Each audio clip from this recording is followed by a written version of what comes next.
লাল টুকটুকে শাড়ি পরে কি সুন্দর করে ছবি তুলবো, কিন্তু মোটেও একটা হাস্যকর বিষয় না এটা। হ্যাঁ, গণভবনে সবাই ঢুকে এটা ওটা আনছে, তাহলে তো রাবেয়া সুন্দরী তো গেছিল গণভবনে, দেখি ও কি কিনে আসছে। হ্যালো, হ্যাঁ আপা, আপনি বলে গণভবনে গেছিলেন, শাড়ি মুক্তার মালা নিয়ে আসছেন, আমার জন্য কি আনছেন? আমি না আপনাকে বলছিলাম গেলে আমার জন্য কিছু নিয়ে আসেন। হাসু আপার গলার এই মুক্তোর মালা আমার এতই পছন্দ, আমার নেওয়ার কতই না শখ ছিল গো। আপনি নিলেন, আমার জন্য একটা নিতে পারতেন। আপনার ওটা আমাকে না একদিন গলার দিবার দিয়ে না পা, দিয়ে না পা, প্লিজ আপা, প্লিজ আপা সুন্দরী আপা, প্লিজ। আপনি আমাকে আর না করেন না, আপনি রাবেয়া সুন্দরী আপা, আপনি এমনিতেই সুন্দর, আমাকে না দিয়ে না পা। তাও যদি আমাকে না সুন্দর লাগে, আর আপনি আমাকে না করেন না আপা। আমি যদি তাও এনা পরে পারি, একবার হলো এনা ছবি টবি তুলে আবার দিয়ে দিমুনি, এনা দিয়ে না পা। গণভবনের কিছু একটা চিহ্ন যদি আমার কাছে থাকলো নি, আমার কতদিনের শখ আমি ওই মালাটা পরবো। আর শাড়ির কথা তো বাদই দিল, শাড়ি নয় আপনি পরলেন, একদিন যদি ভালোবাসা যদি দেন আমি কিন্তু না করবো না, আমি কিন্তু পরবো একদিন, এনে খালি ভিডিও করে ছবি তুলে আবার দিয়ে দিব, মানে না করেন না।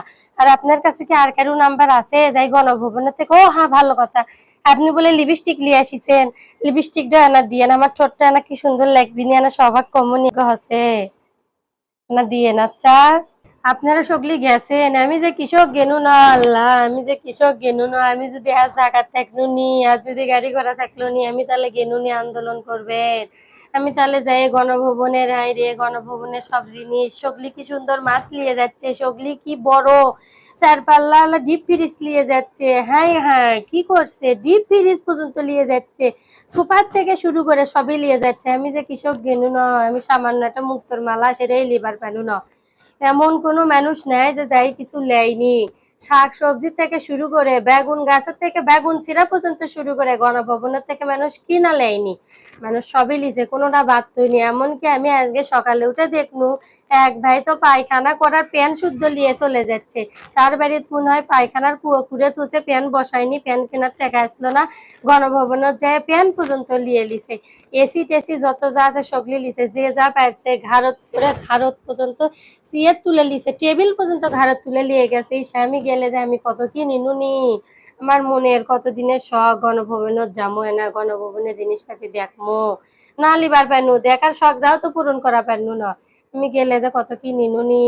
আপনি আমাকে একবারও কবেন না যে আপনারা গণভবন পর্যন্ত যাবেন? আমি জানি আপনারা ঢাকা গোল চত্বরের মধ্যে ঘুরবেন, গণভবনে যাবেন করলে আমি নয় হেলিকপ্টার ভাড়া করে কিনুনি। আপনি আমাকে যদি মুক্তোর মালা আর যদি শাড়ি, যদি হাসু আপা শাড়ি যদি না পরবে দিচ্ছেন, কি সুন্দর লাল টুকটুকে শাড়ি পরে কি সুন্দর করে ছবি তুলবো, কতই না সুন্দর লাগবে আমার কোন। আমার কতদিনের শখ, শখ আর পূরণ হলো, আপনি আনা দিয়েন। আচ্ছা আচ্ছা রাখি তাহলে, আপনি আমাকে একদিনের জন্য হলেও দিয়েন। হ্যালো ভিউয়ার্স, আমার এই পুরো ভিডিওটা ছিল আমি আপনাদের যেটা বুঝাতে চেয়েছিলাম, আপনারা জানেন না কতটুকু বুঝেছেন।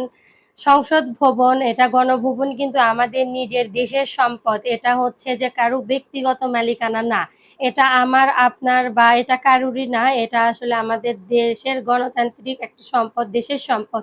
তো আমাদের দেশের সম্পদ, আমরা স্বাধীন হয়েছে, আমাদের অনেক ভাই বোনের তাজা জীবন চলে গিয়েছে, তো অনেকের অনেক কষ্টের বিনিময়ে, ছাত্রদের বিনিময়ে আমরা আবারও নতুন করে একটা স্বাধীন দেশ পেয়েছি। স্বাধীন দেশ পেয়েছি বলে এই না যে আমরা যে কোনো জায়গা যে কোনো জিনিস এভাবে নিব। আমাদের এখন বর্তমানে যে নেই, কিন্তু আমাদের ভবিষ্যতে তো আমাদের গণভবনে কেউ না কেউ আসবে, কিন্তু আমরা এভাবে কখনোই পারি না আমাদের দেশের সম্পদ নষ্ট করতে। যে যেখান থেকে যে জিনিসগুলো নিয়েছেন, আমার উচিত সকলে সে জিনিসগুলো আবার সেখানে ফিরিয়ে দেওয়া, কারণ এভাবে আমরা আমাদের দেশের মূল্যবান সম্পদ কিন্তু নষ্ট করতে পারি না। আমি খুবই লজ্জিত, এবং স্বাধীনতা হয়েছে এটা তো অনেক খুশি, কিন্তু আমি খুবই লজ্জিত আমাদের দেশের সম্পদগুলো আপনারা যে যেভাবে নিচ্ছেন, কিন্তু আমি খুবই লজ্জিত এই জিনিসগুলো নেওয়াতে। এই জিনিসগুলো আসলে নেওয়া কোনো দিক দিয়ে কোনো পক্ষেই উচিত হয় নাই, আমি এটাই আসলে আপনাদের বলতে চেয়েছি। তো ভিডিও শুরুতে আমার এই ধরনের অভিনয় করাটার কারণ আসলে সবাই যে ধরনের নিচ্ছে বা সবাই যে ধরনের ভিডিও করতেছে, এটা অনেকেই হাস্যকরভাবে নিচ্ছে, এটা কিন্তু মোটেও একটা হাস্যকর বিষয় না, এটা কিন্তু খুবই লজ্জাজনক বিষয়। আমি খুবই লজ্জিত, আমার দেশের লোকজন, আমার দেশের ভাই বোনেরা এত রক্তের বিনিময়ে এত স্বাধীনতা আনলো, তার পরিবর্তে এইসব হচ্ছে আবার, এটা দেখে খুবই লজ্জাবোধ হচ্ছে। তো আজকের মতো এখানেই বিদায় নিচ্ছি, সবাই ভালো থাকবেন, সুস্থ থাকবেন, এবং ভিডিওটা ভালো লাগলে অবশ্যই সবাই লাইক কমেন্ট শেয়ার করবেন এবং আপনার মূল্যমত মতামত জানাবেন। তবে আমি আবারও বলতেছি, আপনারা গিয়েছেন ভালো কথা, সবকিছু দেখেছেন বা খাবার ছিল খাবারটা খেয়েছেন, কিন্তু এইভাবে জিনিসপাতি লুটপাট করাটা একদমই ঠিক হয় নাই। তো আবার নতুন কোনো ভিডিও নিয়ে আপনাদের মাঝে হাজির হব। দেশের ভালো সুস্থতা কামনা করি। সবাই ভালো থাকবেন, সুস্থ থাকবেন, কেউ কোনো রকমের বিশৃঙ্খলা সৃষ্টি করবেন না। আজকের মতো এখানেই বিদায় নিচ্ছি। আসসালামু আলাইকুম।